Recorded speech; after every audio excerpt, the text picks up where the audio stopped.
Experiment number 5. Mechanical equivalent of heat.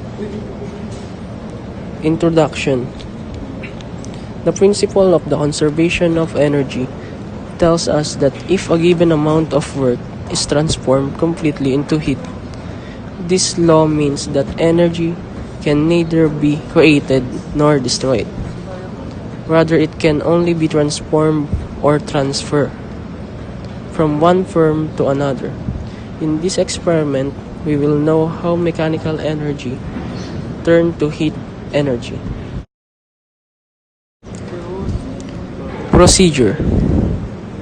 First step is to weigh the cylinder, water, and ice using the weighing scale, and get the radius of the cylinder with the use of vernier caliper. The radius must be in meter.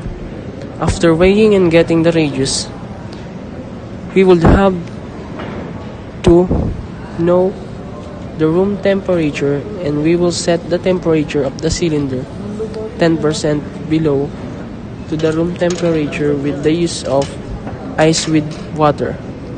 So while waiting till the cylinder becomes cold, set up the equipment needed to get the accurate data we need.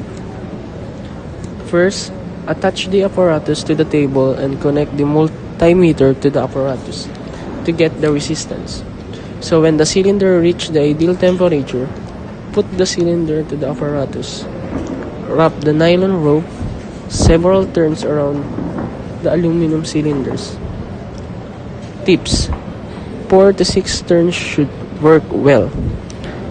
Set the counter to 0 by turning the black knob. So when the apparatus is set, start cranking clockwise. Tip: crank at full speed to get the ideal temperature fast. If you reach the ideal temp, crank slowly when the temperature reaches the stopping value. Stop cranking. And also you will get the number of turns into the crank, or should say numbers of crank you do to get the ideal temp. Data and result.